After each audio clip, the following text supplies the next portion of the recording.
Okay. What's up, everybody? Good afternoon. Make sure I'm not muted. Boom. Okay, good. Not muted. What's up? Welcome back. And we have a press conference coming up in 30 minutes with updates. It's supposed to be a media briefing with updates regarding the attempted assassination. And I think the Secret Service and the FBI is going to be providing an update. I also have an upcoming live stream a little later. I'm going to schedule it in a bit where I'm going to go through all the little things that I found throughout the day. It's quite a bit of stuff. I still have to add more links that I sent to myself throughout the day, things I thought were pretty interesting. So we'll definitely get to that. Hope you guys are doing good. And please hit the like button. No notifications, right? No notification gang. There's still the pipeline fire happening in Texas. Was covering that on the second page earlier. It can Mel CC. Let me put the link in the chat. Covering that earlier. And if you haven't seen by now, I posted a video earlier.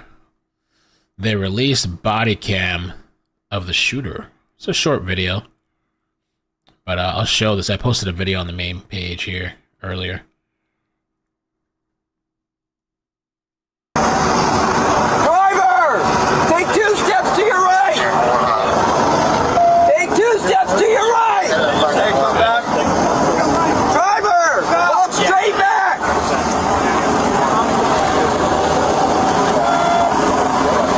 Keep walking! Keep that low.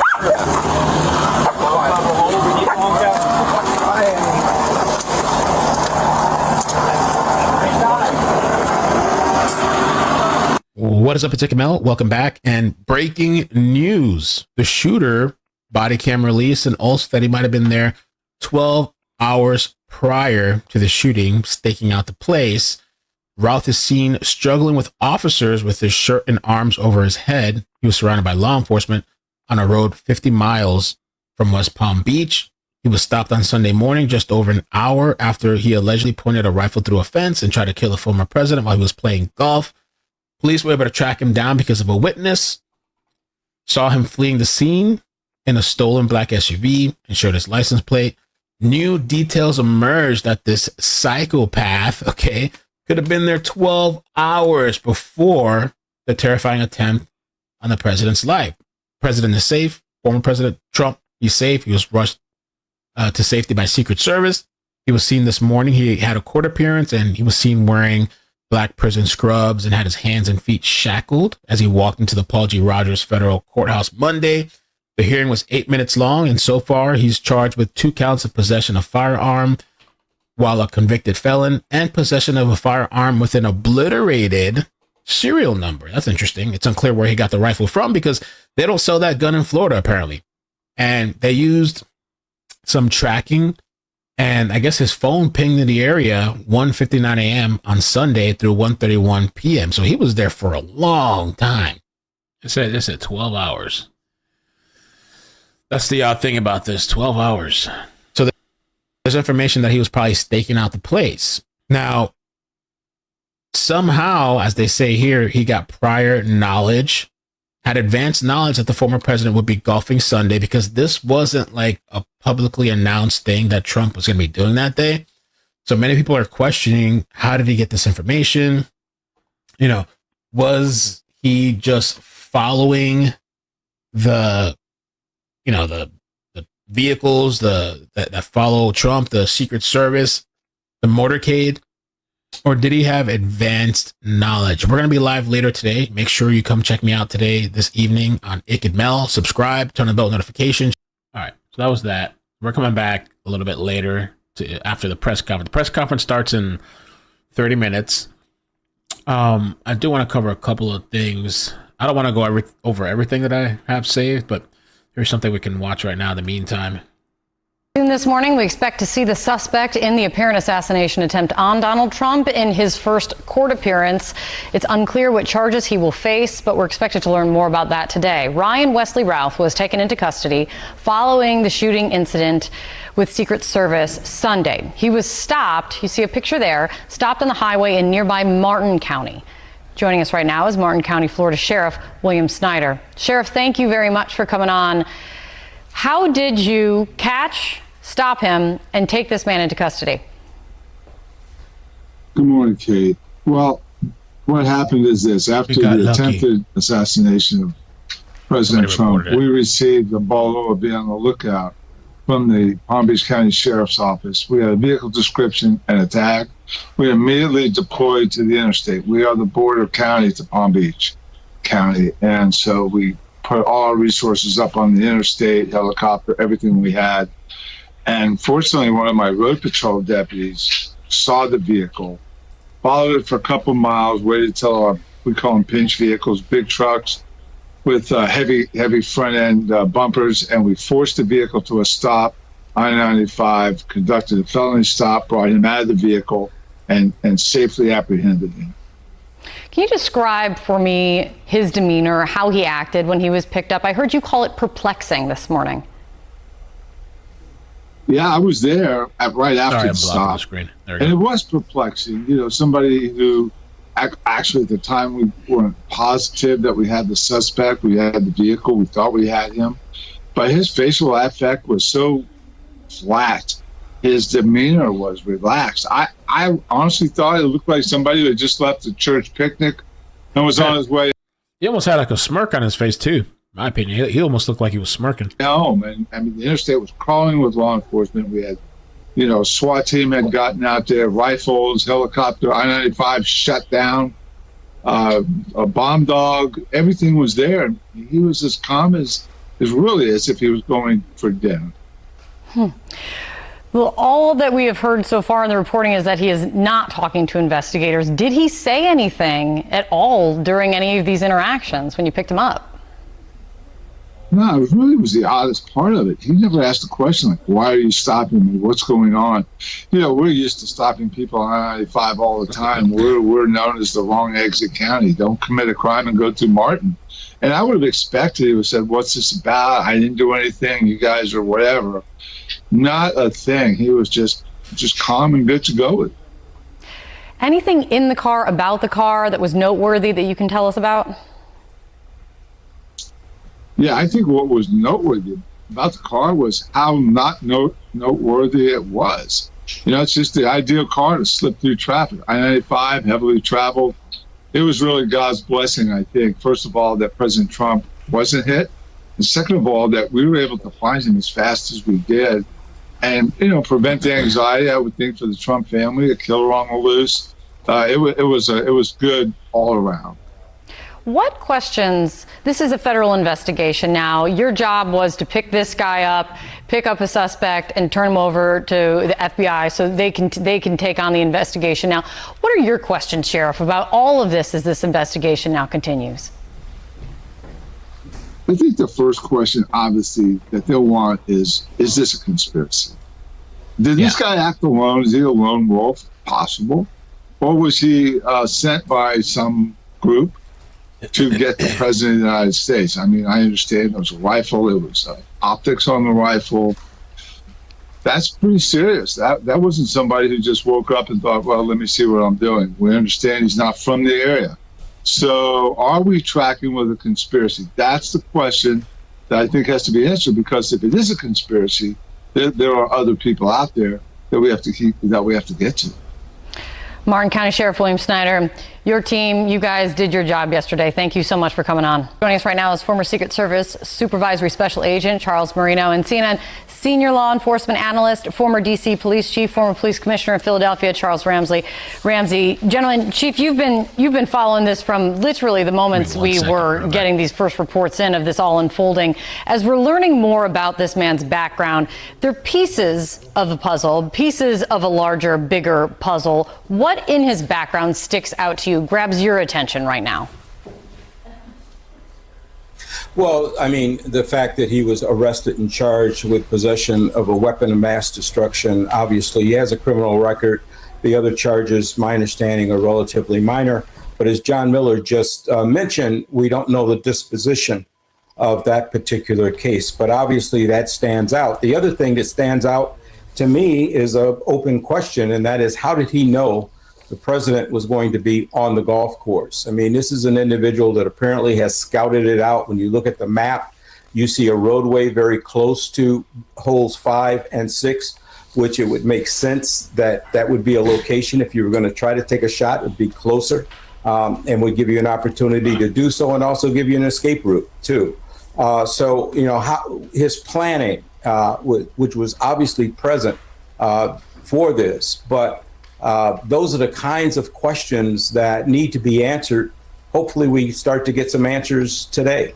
Yeah, Mr. Reno, let me lean on that, because add into exactly what the chief was laying out about questions about planning. Also this fact that Trump's golf game on Sunday, it was a last minute addition to his schedule, sources say. He had no public events planned. What does that say about pre-planning, lack thereof, or that how long he was there, or if there was some element of luck for this man, not for obviously Secret Service and President Trump? How do you add all that together?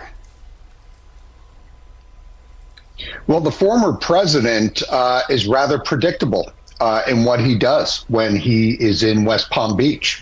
And this is an example of that. So even though this was what's known as an off-the-record movement, it was an off-the-record movement to a location that he visits often.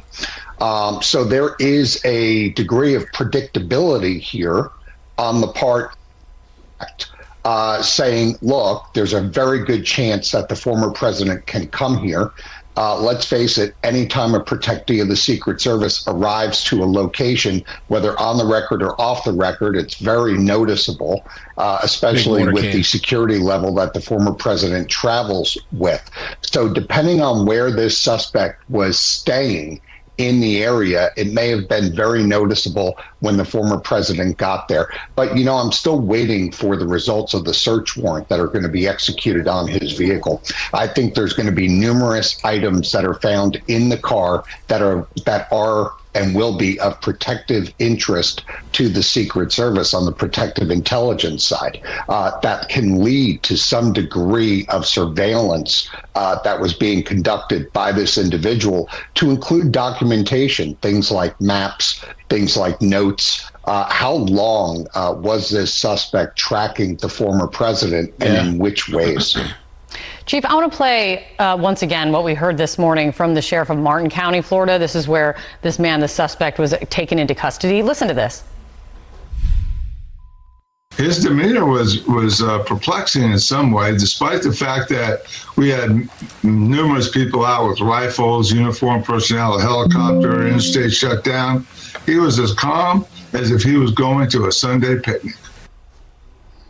Chief, what does that tell you? Not wrong with his ass. He's crazy. Deranged. And they're saying possibly stalking Trump up to 12 hours before. Damn, who does that, bro? And how does nobody notice him? Maybe he was just in his vehicle, in his car, hiding out.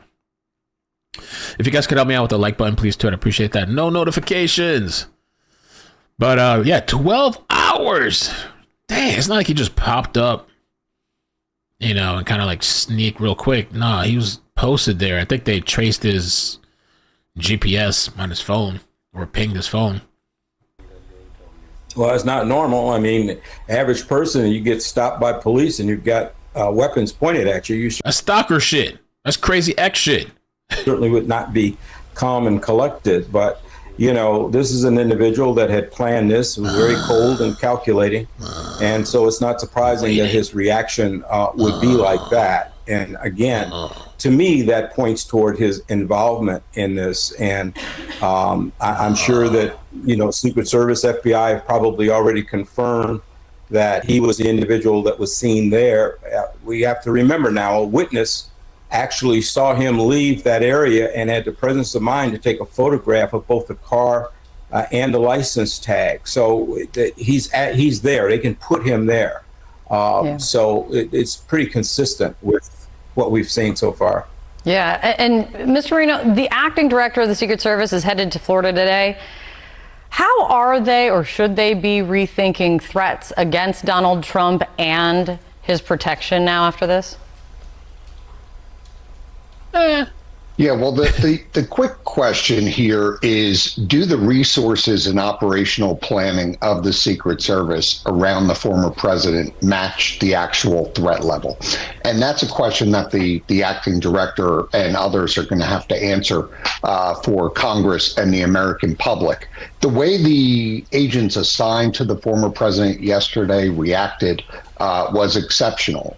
They were doing their jobs. They were out in advance, a couple of holes ahead of the former president. But the question then takes us back, as it did in Butler, Pennsylvania, to the planning of the outer perimeters and how much is enough for the former president.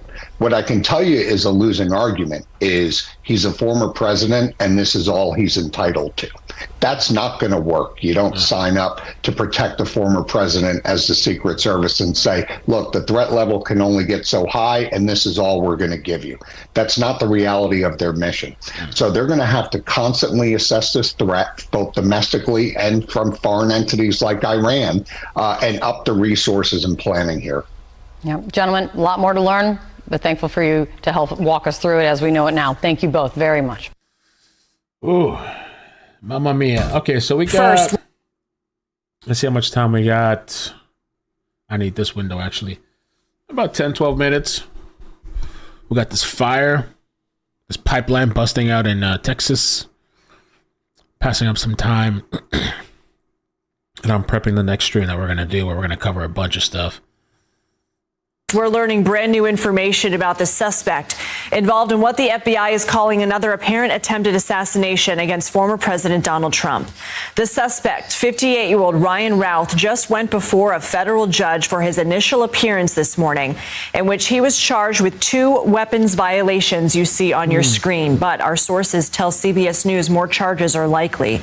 According to our correspondent, inside that courtroom, Routh was calm and relaxed, at one point even laughing and smiling with his public defender. There will be another hearing on this in a week on whether he will be held without bond. Anna Schechter is here with us in Studio 57. She's the senior coordinating producer for CBS's Crime and Public Safety Unit. Anna, we have some brand new court documents just into this newsroom. What are you learning? We have the complaint. He's been charged with 2 federal charges: possession of a firearm, a felon in possession of a firearm that is illegal. That is a federal violation. And the second charge is being in possession of a weapon with the serial name obscured. So these are 2 weapons charges that law enforcement sources in Florida tell me are easy for the prosecutors to prove. We can expect that more charges might be added. So we'll gotta get some more charges on that nut job, especially with his history. Be watching as the day goes on and into tomorrow, but the initial complaint has just been filed. We just got the documents, and those are the 2 charges filed against him.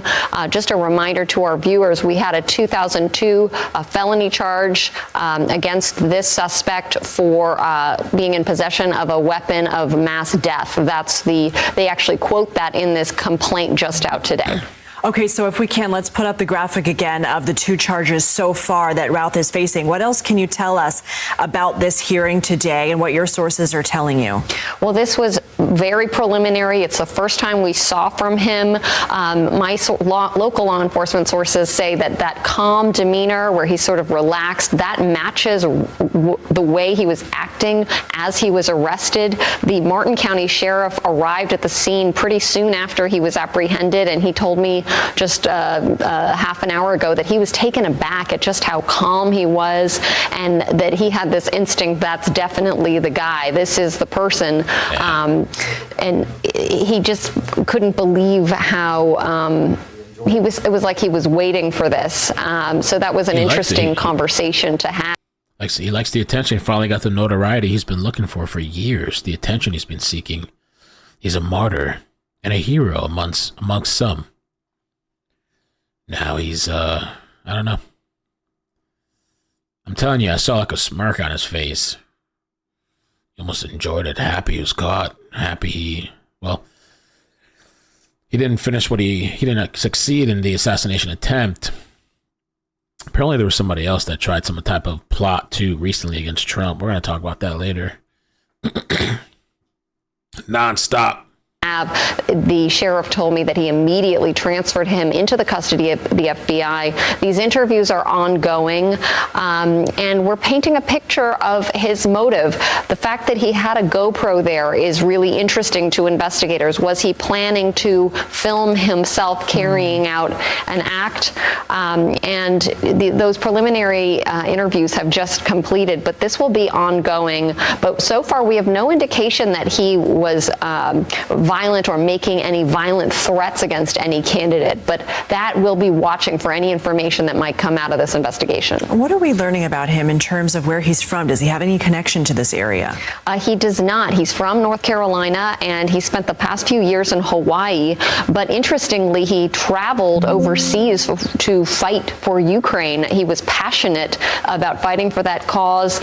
He had sort of these grand ideas of recruiting fighters from not just the U.S., but also Afghanistan and Syria, which is a bit far-fetched.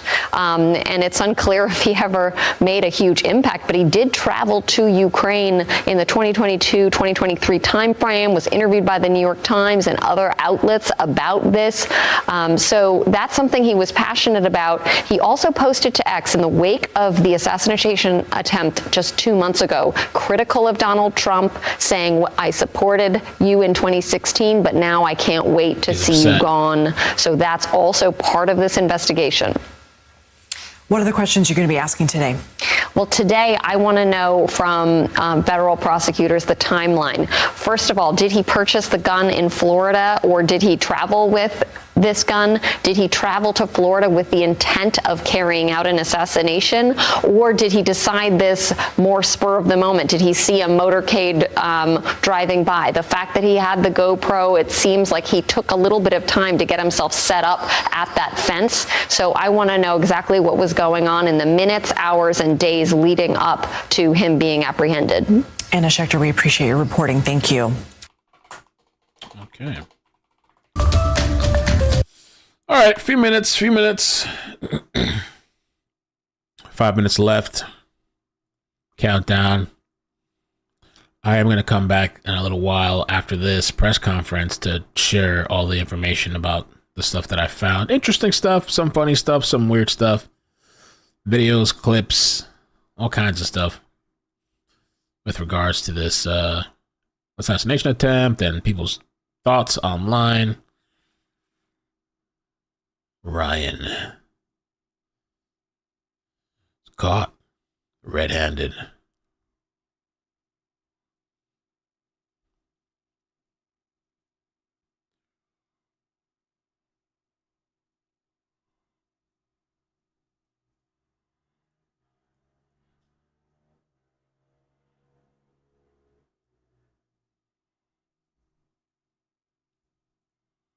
All right. Working on the next thumbnail. So yeah, if you guys could help me out with the like button, have no notifications. All right. No notifications. Let me save this here real quick. Okay. Thumbnail for the next live is ready. Let me see what you guys are saying. The ceramic tiles are what people use to protect them from being shot. There was some type of plates or something.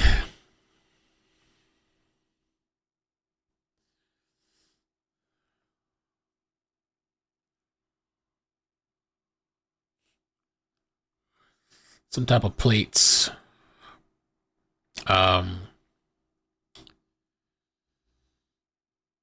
Kentucky shooter.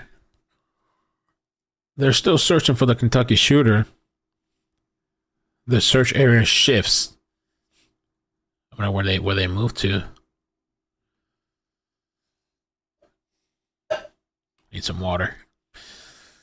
The search has shifted based on evidence and intel. Ooh. They say multiple dogs, some from out of state, are assisting. That's all they said. Pipeline fire, man. Just wild. That thing is going strong. This is going to be hours. Maybe till tomorrow.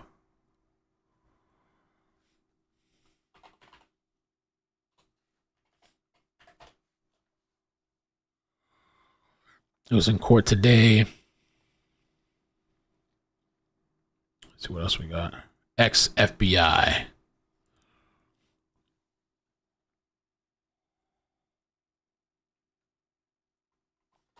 Joining me now is former FBI Assistant Director, Agent, and Attorney Chris Schwecker. Chris, thanks very much for being here. Your reaction? Morning. Yeah, I think maybe the increased scrutiny of the Secret Service and the embarrassment from the last assassination attempt may have saved his life, because they were proactive this time. They didn't hesitate, and they took the shot. So, you know, that's the positive thing here. I want to know how that person knew to be there at that golf hole at that time that day. He's either surveilling Donald Trump, or he received some inside information. That's pretty sinister if that's the case, because that implicates a third party, either wittingly or unwittingly. Wow. And okay, what kind of questions do you want to ask to get to those answers? I mean, we're all asking how it's possible that he can get so close to Trump, but even worse was the Butler closeness, right? We're talking about 100+ yards, right. Now 500 yards. So how is it possible that the perimeter of the golf course yesterday was not secure? Yeah, I mean, we have a live suspect now, so we may be in a position to get some answers if he's talking. He may have lawyered up already. But, you know, I think the Secret Service agent that took the shot did a good job, but I'm wondering why they were not walking that fence line in that perimeter. I mean, to just stay on the golf course doesn't seem to be. In this case, they were effective in neutralizing the threat. But you know, when you have that type of hedgerow lining a fence like that, so close to public property and highways and streets, you would think they would have someone actually walking that fence line. So yeah. You know, there's going to be more answers in this case, and I think they're going to come a little bit quicker. Although there is a prosecution to protect now. Yeah. Chris, how impactful is all this negative rhetoric constantly coming out of the Democrat Party? Miranda Devine from the New York Post this morning writes, reckless rhetoric from Democrats and the media are to blame for the second Trump assassination attempt. Yesterday, an hour after this second assassination attempt, Democrat House Minority Leader Hakeem Jeffries says, quote, we must stop MAGA Republicans. Okay? We must stop them. He makes this declaration an hour after the former president survived this second assassination attempt. And then there's the Federalist. The Federalist writes, after the first assassination attempt, President Biden said to lower the temperature. That's exactly what they did not do. In fact, after that, we had a ton of smears against Trump, calling him the next Hitler, a threat to democracy, primary spreader of fascism, and an existential danger to the nation from Democrats, Chris. Yeah, they always say they're going to be less decisive and less inflammatory, and then they go right out and make statements like that. This guy, this wingnut, is a prime example of what this rhetoric brings about. There are too many unstable people out there who will latch on to this and do what we've seen in the last two assassination attempts. This guy was posting things that was. All right. The presser is supposed to be starting in a minute here. I got to step down for 1 second, but I'm going to let this ride here. Waiting for them to start the press conference. Press conference time.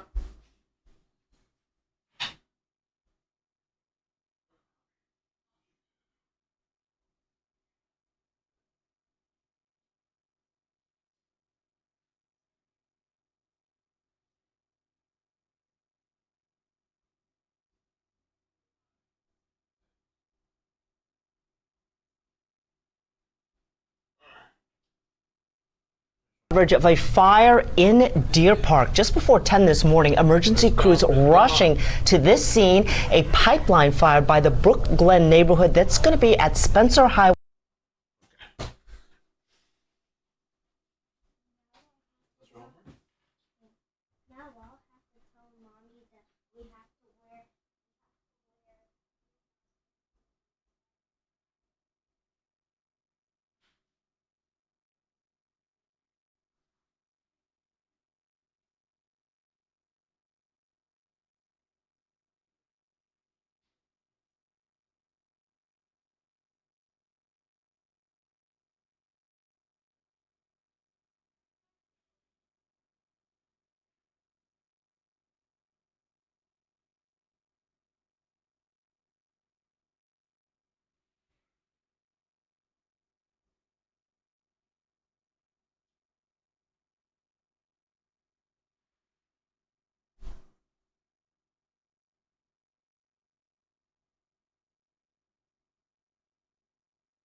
Someone was detected at your front door.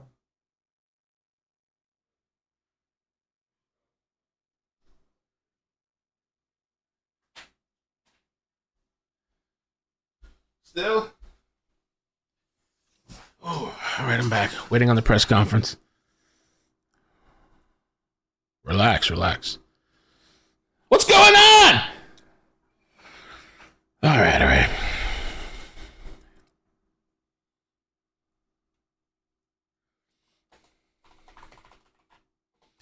Let's see if I find another feed, another link. Give me another link. Here we got this one. At least we got a live feed over here. They haven't started, but a little live feed.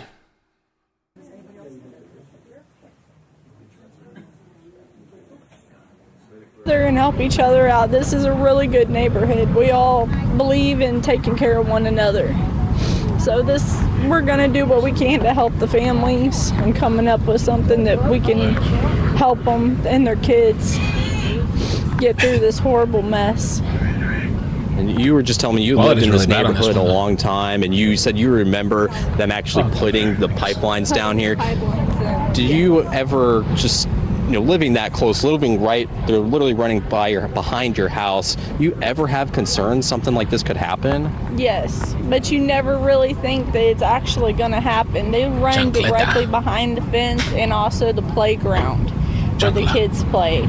That's why when we first built this neighborhood, they wanted us to put equipment that was easy to take it out in order to get to the pipelines if a disaster ever occurred.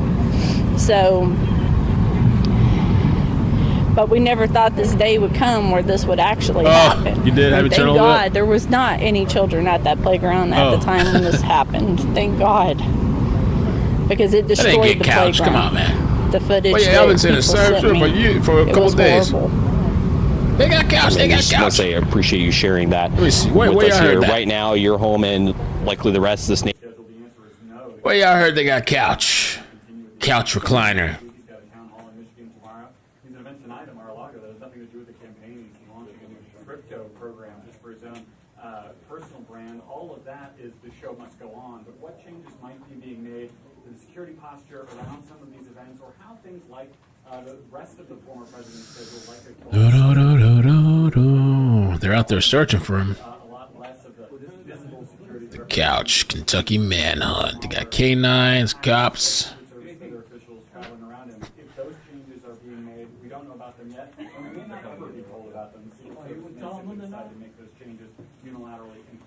JLR saying it?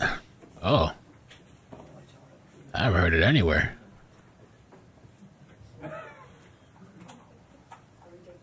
Joseph Couch.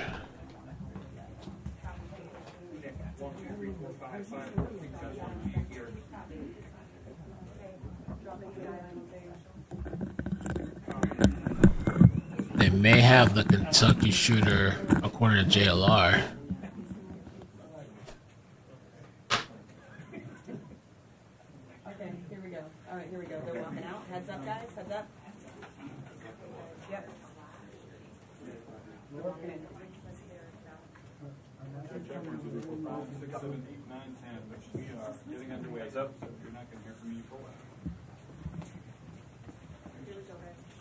Press conference started.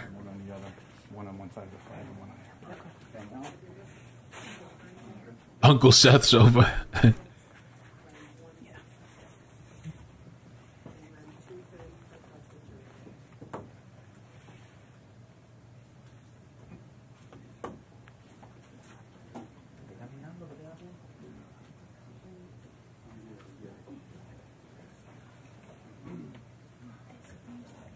Hopefully the audio improves.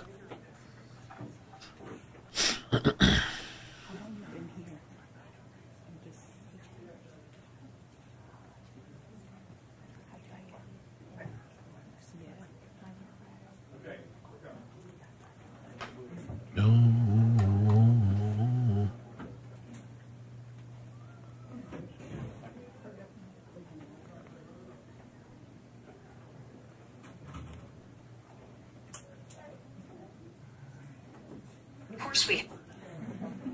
thought there was going to be some room in here. If I'd have known that, we'd have gone to a bigger area.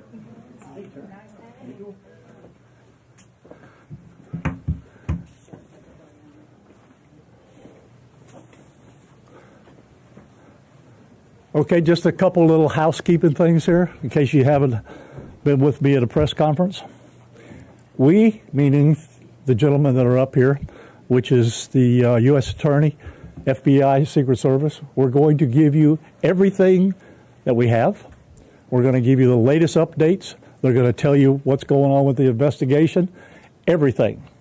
And then we're going to do a limited amount of questions. So make them good, all right? Don't get into what if and all this. Get legitimate questions. We got it? Yes, sir. Okay, everybody ready? Yes, sir. Okay.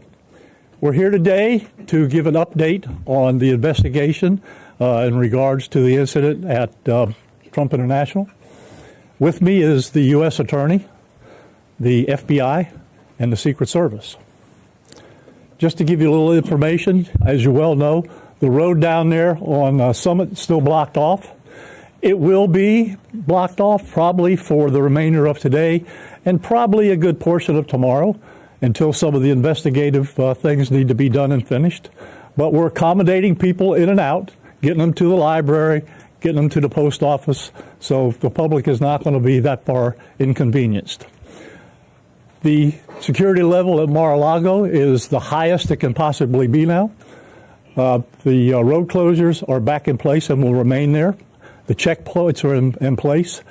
And my commitment to the Secret Service is to give them every possible resource from PBSO. Once they determine the level of security that they need, they will get all the resources possible. So having said that, I'll let you talk to the U.S. Attorney. Thank you, Sheriff.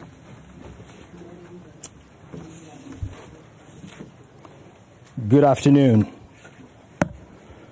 Thank you for joining us today. My name is Mackenzie LaPointe. I am the United States Attorney for the Southern District of Florida. I want to start by expressing my deep gratitude to Sheriff Rick Bradshaw of Palm Beach County Sheriff's Office for hosting today's press conference and for his department's assistance with this matter. I'm truly grateful for your leadership, sir. I'm also pleased to be joined by our partners in federal law enforcement from the FBI and the United States Secret Service, and also from ATF.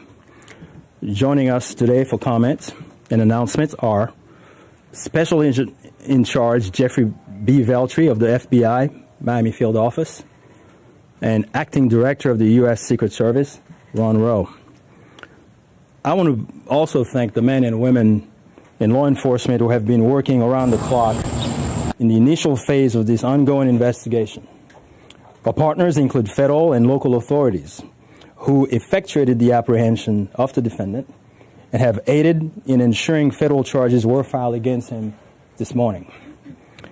We're here to announce that Ryan Wesley Routh, 58 years old, of Hawaii, has been charged by a criminal complaint in the Southern District of Florida with firearms offenses related to an incident which occurred yesterday at Trump International Golf Course right here in West Palm Beach.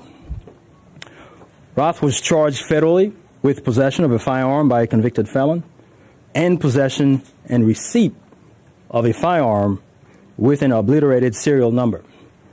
He had his initial appearance today before Magistrate Judge Ryan McCabe in the federal courthouse in West Palm Beach. According to the allegations in the complaint, a U.S. Secret Service agent walking the golf course perimeter saw what appeared to be a rifle poking out of the tree line. After the agent fired a service weapon in the direction of the rifle, a witness saw a man later identified as Routh fleeing the area in the tree line. Routh was later apprehended by officers from the Martin County Sheriff's Office in coordination with the Palm Beach County Sheriff's Office. The complaint alleges that in the area of the tree line from which Routh fled, agents found a digital camera, a backpack, a loaded SKS-style rifle with a scope, and a black plastic bag containing food. The serial number on the rifle was obliterated. According to the complaint, Roth was convicted of felonies in North Carolina in December 2002 and March 2010, and therefore was prohibited from possessing a firearm. The FBI is leading this investigation, this ongoing investigation. As the Attorney General stated earlier today, the FBI is continuing its investigation of this incident as an assassination attempt upon the former president. The investigation remains at its early stages. The entire Justice Department, including the FBI, the United States Attorney's Office for the Southern District of Florida, and the National Security Division are coordinating closely with our law enforcement partners to fully investigate and prosecute this matter. The charges we're announcing reflect the strong collaboration of the agencies represented here. The U.S. Attorney's Office, the Department of Justice, would be unable to carry forth our mission without the invaluable assistance of our federal, state, and local law enforcement partners. I would like to thank the Bureau of Alcohol, Tobacco, Firearms, and Explosives, and we have Chris Robinson here, Special Agent in Charge, and your Secret Service for the invaluable assistance they have been providing. I would also like to recognize the Palm Beach County and Martin County Sheriff's Offices for apprehending the defendant. Again, without the local authorities to assist in those things, it would be literally impossible to accomplish the things we're able to accomplish on the federal side. I want to personally express my gratitude to the attorneys with the U.S. Attorney's Office for the Southern District of Florida and the Counterterrorism Section of the Justice Department's National Security Division for their nonstop work over the last 24 to 30 hours. Together, we will continue to work tirelessly to ensure accountability and the pursuit of justice. At this time, I will invite FBI Special Agent in Charge Jeff Veltri to the podium. After Special Agent in Charge Veltri completes his remarks, Acting Director of the U.S. Secret Service, Ron Rowe, will provide remarks before we open the floor for a few questions. On our end, given that this is a pending matter before the court and the investigation is ongoing, all comments will be limited. Thank you very much. Jeff.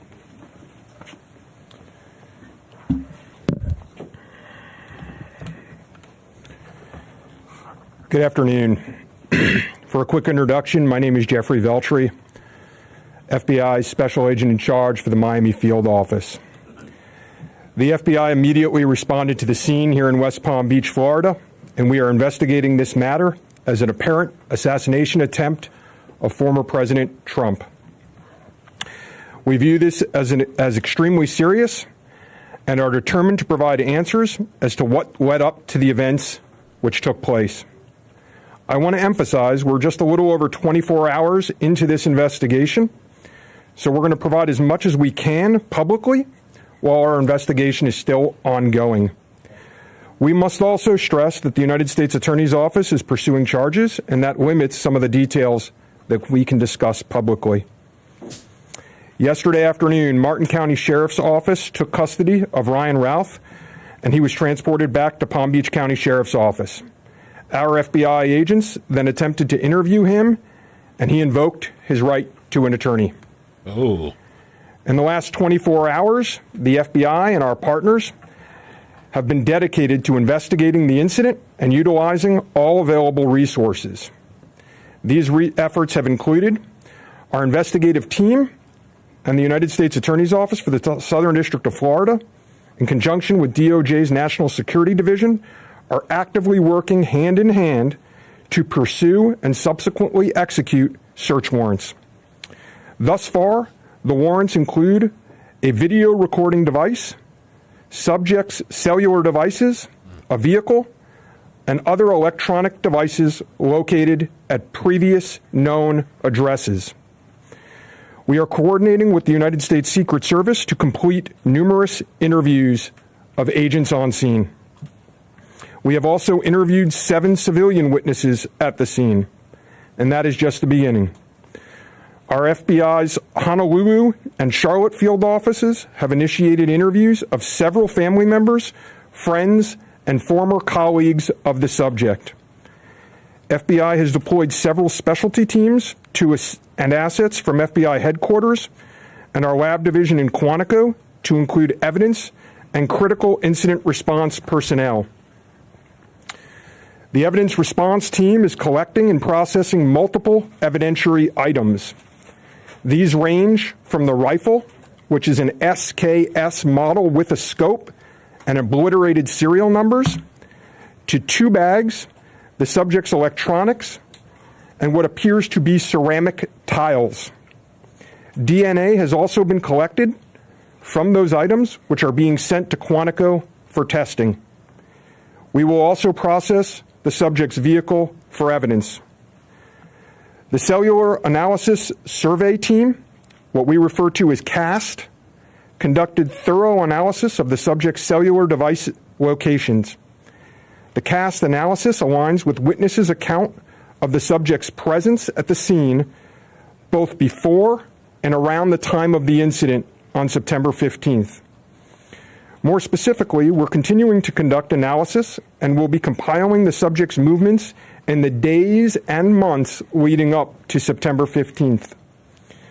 Cellular data shows that the subject was in the vicinity of the golf course roughly 12 hours before the engagement with the United States Secret Service. Our investigative teams conducted a neighborhood canvass in an effort to collect and obtain relevant video footage. The subject had an active online presence, and we are going through what he posted and any searches he conducted online. In addition, we're going through media reports and public statements he made that he wanted to recruit Afghan soldiers and others to fight for Ukraine. The FBI has sent multiple requests to companies for returns on the subject's phone and social media accounts. We received several returns and are waiting on additional responses from other companies as well.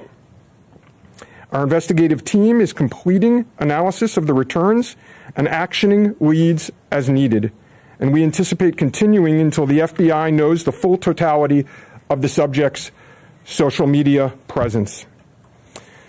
By way of his background, in 2002, as the United States Attorney mentioned, the subject was charged and convicted in North Carolina for possession of a weapon of mass destruction. Law enforcement checks also revealed that from 1997 to 2010, the subject had numerous felony charges for stolen goods. I can also share with you that he was the subject of a previously closed 2019 tip to the FBI where it was alleged he was a felon in possession of a firearm. In following up on the tip, the alleged complainant was interviewed and did not verify, I repeat, did not verify providing the initial information. The FBI passed that information to local law enforcement in Honolulu. On behalf of the FBI, I would like to thank the Palm Beach County Sheriff's Office and Martin County Sheriff's Office for their incredible work in actioning the witnesses' information and rapidly apprehending the subject. I would also like to thank the United States Secret Service, the United States Attorney's Office for the Southern District of Florida, the Department of Justice's National Security Division, the Bureau of Alcohol, Tobacco, Firearms, and Explosives, and our FBI field offices in both Honolulu and Charlotte, who have been conducting additional law enforcement activity related to the subject. Your continued partnerships have been invaluable. Oftentimes in law enforcement, we tell citizens to be vigilant and aware of their surroundings. Yesterday, a citizen provided remarkable assistance, which led to the arrest of this subject. We appreciate the public's diligence in passing potential tips and information regarding the subject and this incident to the FBI. If you have any information, please call 1-800-CALL-FBI or go online to tips, that's tips.fbi.gov. With that, let me turn it over to the United States Secret Service Acting Director, Ron Rowe. Good afternoon, everybody. Yesterday afternoon, this country was reminded of the heightened and dynamic threat environment that the United States Secret Service and its protectees face on a daily basis. Immediately following the assassination attempt of former President Donald J. Trump on July 13th, the Secret Service moved to increase assets to an already enhanced security posture for the former president. In the days that followed, President Biden made it clear that he wanted the highest levels of protection for former President Trump and for Vice President Harris. The Secret Service moved to sustain increases in assets and the level of protection sought. And those things were in place yesterday. At approximately 1:30 p.m., former President Trump was playing golf during an off-the-record movement to the Trump International Golf Course. A Secret Service advance agent supporting the front edge of the agency's layered approach to protection encountered an individual attempting to secrete himself in the wood line. This happened, the alleged gunman was on the public side of the fence near the 6th green. A layered approach of security is integral to the Secret Service's protective methodologies, and it's also the key to our success. As former President Trump was moving through the 5th fairway across the course and out of sight of the 6th green, the agent, who was visually sweeping the area of the 6th green, saw the subject armed with what he perceived to be a rifle and immediately discharged his firearm. The subject, who did not have line of sight to the former president, fled the scene. He did not fire or get off any shots at our agent. With reports of gunfire, the former president's close protection detail immediately evacuated the president to a safe location. The protective methodologies of the Secret Service were effective yesterday. The former president's protective apparatus allowed for the early identification of the threat and led to a safe evacuation. The increased assets directed by President Biden were in place yesterday. These included the counter-sniper team elements, counter-surveillance agents on the exterior, counter-assault teams partnered with local tactical assets from the Palm Beach County Sheriff's Office, and counter-unmanned aerial system elements. All of these entities were present yesterday. And while all of these assets were in place, as I've said publicly, we must satisfy the basic requirements of the Secret Service's protective methodologies. In partnership with local law enforcement, we did just that. And the agents' hypervigilance and the detailed swift action was textbook. And I commend them and our partners for an exemplary response in keeping former President Trump safe. And I will tell you, having served in local law enforcement in Palm Beach County, I can state that I am tremendously impressed and appreciative for all of the efforts of the Palm Beach County Sheriff's Office and Sheriff Schneider with the Martin County Sheriff's Office. But what was critical to this was the quick reaction, the response, the hypervigilance of the men and women of the United States Secret Service, who since July 13th have been rising to meet an unprecedented and hyper-dynamic threat environment. And they are rising to this moment, and I could not be more proud of them and the way they have executed, not only yesterday, but what they're doing today and what they are doing tomorrow and what they will always do, because it is their duty. Thank you. Oh, it's that guy from last time, the Secret Service guy. All right, well, go slow here, folks. All right, don't everybody do it at once. Whoa. Ask who you want to answer the question, and then give the question. I have a question for you, Director. Yes, ma'am. Is there any evidence to suggest that the suspect knew that Donald Trump would be on the golf course at that time? And was the golf course searched thoroughly before the former president's arrival? So at this time, it was an off-the-record movement, meaning it was not on the former president's official schedule. And what I go back to is the layered approach. The elements and the methodologies of the Secret Service.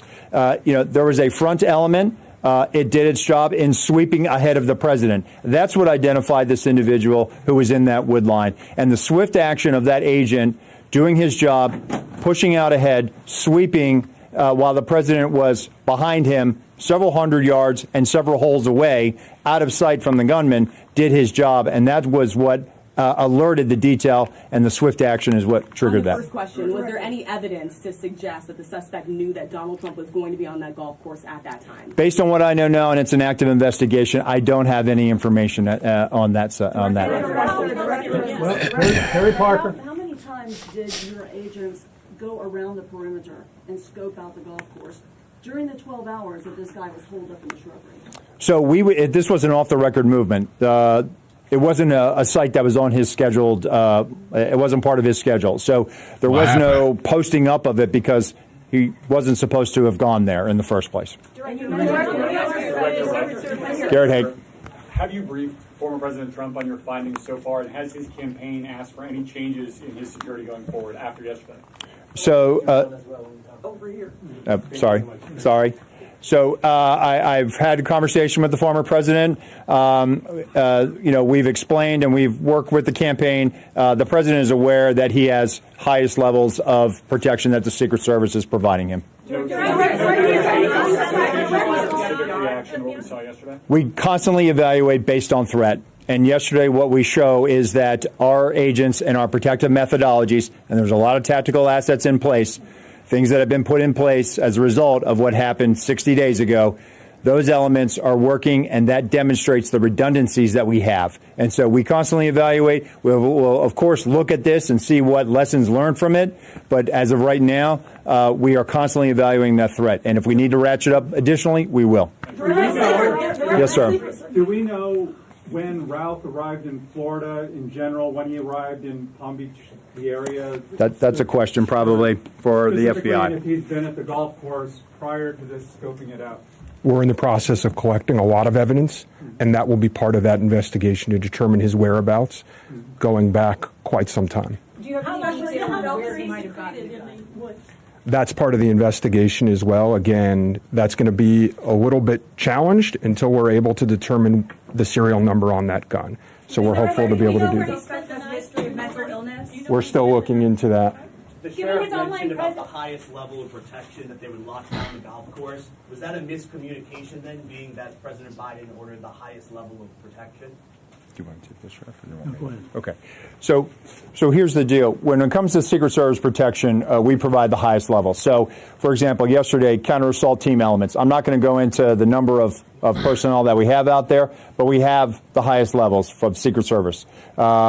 When we work with the Palm Beach County Sheriff's Office, like, for example, yesterday, during that emergency action response, we had their local tactical team assets partner with our local tactical team assets. We had their helicopter up in the air, providing us 360 and situational awareness of the overhead for if there were any potential threats coming at us. So what we did yesterday was exercise our emergency plan based on the number of tactical assets and the highest level of protection that we are providing. The sheriff and I have talked. Now, clearly, when you go down Southern Boulevard right now and you try to get over to Palm Beach and you see the robust presence that's existing outside of Mar-a-Lago, the heavy uniform presence, the additional assets of the Secret Service. And for those of you that were here in 2017, when the president was in office, when you look at that footprint now and you look at it today, there's not much difference there. There is heavy uniform presence out there. And again, what I go back to is yesterday was an off-the-record movement. Off the record. And the president wasn't even really supposed to go there. It was not on his official schedule. And so we put together a security plan, and that security plan worked. I know that the Secret Service has asked for additional resources. Being in the vicinity, Special Agent Daughtry, in terms of him being in the vicinity, based on his phone records, is there any evidence to show that Routh was in the vicinity in the area before Sunday? And when you say in the vicinity, does that mean right there at that spot in those bushes, or could it have been down the street at a restaurant? It was in very close proximity to where he was spotted by the Secret Service. In terms of your first question, whether he was there earlier, our investigation is still looking to determine that. Right, whoa. We're going to do two more. You get one. Thank you. Oh, right? Shit. Only two more. You get one. Okay. We understand that the Secret Service has asked Congress for additional resources since the Butler rally. Have you received those resources yet? So thank you for that question. So we are working. Look, the Secret Service operates under a paradox of zero-fail mission, but also that we have done more with less for decades. And this goes back many decades, right? What I can tell you is that we have immediate needs right now, and we have great support, not only from President Biden, and you saw his public statement today, where he said that he's going to direct his staff to make sure that the Secret Service has the resources it needs. We're having fantastic conversations with members of Congress. I've been up to the Hill last week. We are continuing to have those conversations, but the long and short of it is this. Coming out of Butler, I have ordered a paradigm shift. The Secret Service's protective methodologies work, and they are sound, and we saw that yesterday. But the way we are positioned right now in this dynamic threat environment, it has given me guidance to say, you know what, we need to look at what our protective methodology is. We need to get out of a reactive model and get to a readiness model. There could be another geopolitical event that could put the United States into a kinetic conflict or some other issue that may result in additional responsibilities and protectees of the United States Secret Service. And so we are working, we are making information available to all of our partners. And I just want to say that the commitment of Congress to the Secret Service throughout the years has been tremendous. And we will continue to work with them and Secretary Mayorkas, whose support in making sure that we're getting what we need has been phenomenal. He is one of our biggest champions and our advocate. And so we're having these conversations, and I feel confident that we will get what we need. We have immediate needs. We have future needs, too. I need to make sure that our counter snipers are the best trained counter snipers in the world, that they are exactly doing what we need them to do, and that they match counterparts in the military in Tier 1 forces. And right now, we are working with Congress to make sure that we get those for our training facility. We also have a necessary need to make sure that we're getting the personnel that we have. And that requires us to be able to have the funding to be able to hire more people. You can't just give me money and say, hey, we're going to make sure that everybody gets overtime. Because the men and women of the Secret Service right now, we are redlining them. And they are rising to this moment, and they are meeting the challenges right now. And if you look back at their body of work over the last 60 days, the Republican National Convention in Milwaukee, the Republican National Convention in Chicago, a visit of Prime Minister Netanyahu to Washington, D.C., and to West Palm Beach, which Palm Beach County Sheriff's Office supported. And then we go into the presidential debate in Philadelphia last week. And for those in the media that have been to a national special security event, if you saw the National Constitution Center last week, what you saw was pretty much a mini national special security event with the number of assets that were on that perimeter.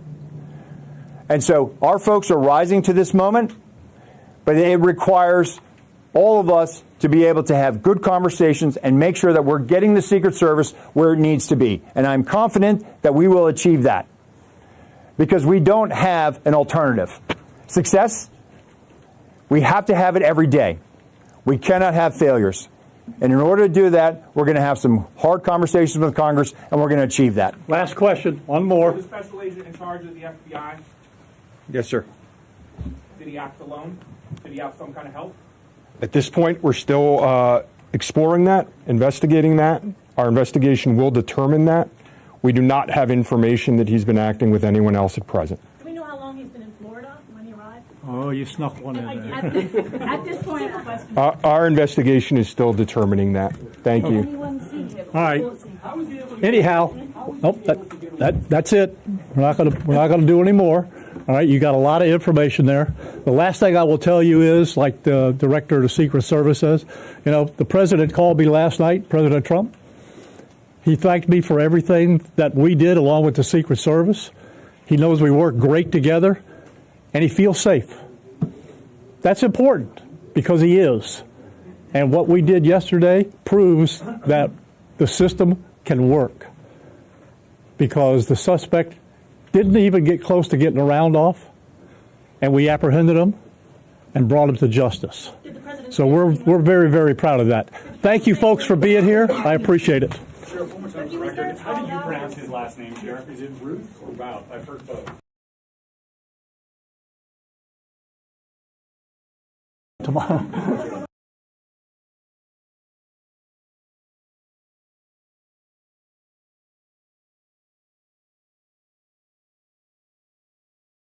The mic muted. Story of my life. Because I'm sorry. I'm always getting phone calls, so I'm muting the shit to talk on the phone for a second, and then I forget to unmute.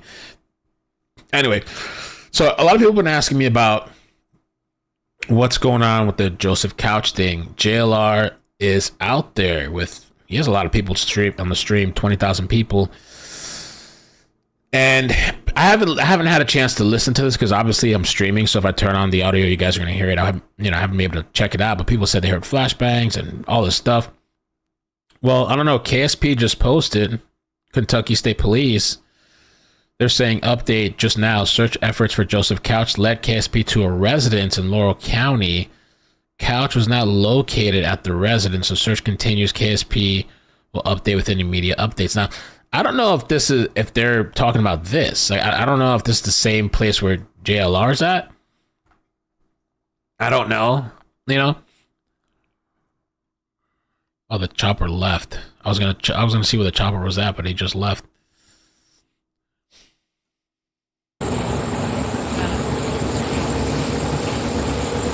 And I reached out to Magnolia to ask him if I can use their stream, and she said yes, no problem. But well, she said I didn't even have to ask. They're really nice, but I don't know if the KSP is talking about this. I don't know, you know. I don't know where this location's at. I wonder if he put it on the description. Shots fired south of 80.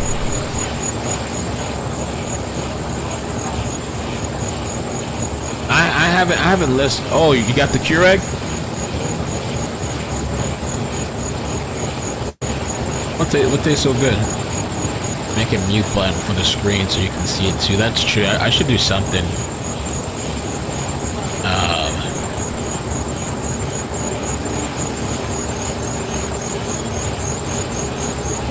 Oh, really? Author said JLR spoke to a person that said that the police told him he could not go to his own residence due to his activity. Pet Cemetery is where he's at.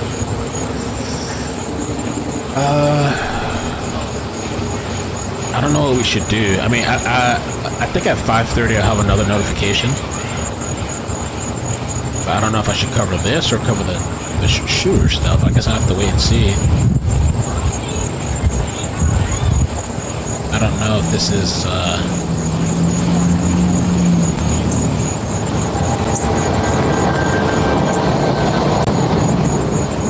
I guess I missed the action. Just need to go back a little bit. Here and wait. Oh, look, he had a map over here. South of Highway 80 will expand out. So we know what we're dealing with here. It's just so west of London. Let me pull up the maps real quick. I'm gonna see if it's worth alive or not right now at this time. I don't know if KSP. I wish KSP was a little bit more direct, but I mean, I would think maybe they're talking about that, but I don't know. Google.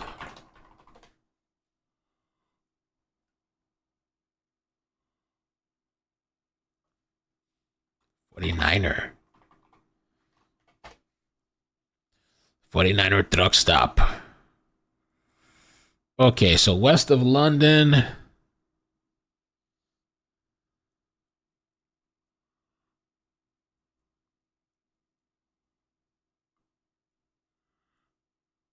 South of 80. Yeah, it might actually be towards a residential area. I mean, I can't pinpoint it exactly. just west of London, all in this area here. So that's where we are currently at. The road is blocked off. The PIO of the Kentucky State Police, or maybe this barracks, Pennington, who's been making lots of posts. He's here on the scene. He's in the vehicle on the right. Oh, that's Pennington. So Pennington's the person that made the post on Kentucky State Police. So I guess they went to a residence, but this guy was not located inside of the residence. So I guess it turned out to be nothing. He goes through. Went to Walmart. You got the one notification now. I think I'm gonna save the notification for maybe the Trump stuff. If it really turns out to be, I guess it turned out to be Creek Pet Cemetery.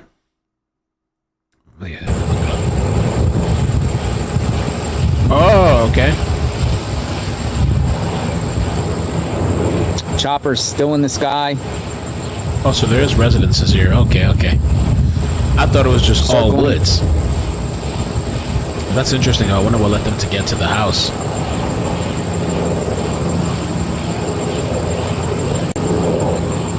Okay, thank you for the update. And JLR just just said wait. not him. Okay. So JLR said not the guy. this has been going on for a couple of days. Sometimes shots get fired. It sounded really interesting because people were saying somebody's surrounded, and people were saying flashbangs and all kinds of stuff going on. He's out there in person, so not him. Okay. All right. All right. So what I'm gonna do, I guess, I'm gonna take a little break, and in a little while I'm gonna set up the next live stream. We can talk about the shooter, the Trump shooter. People are still interested in that. I think I'll just, even though I didn't use JLR's live, we might have to use it at another point. Let me see if we don't have a lot of people here now, but I think I'm going to do a little redirect just as a thank you. If you want to go check him out. I know some people don't like him, some people do love him, whatever. Hoax is like, fuck you, Mal. Do a little redirect, but I think, I don't know, maybe 6 o'clock or something like that. We'll see. I got to organize all this stuff. We'll do the presser. All right. Well, not the presser, the updates. All right. Peace. Bye. Bloop, bloop, bloop. No couch today. No couch.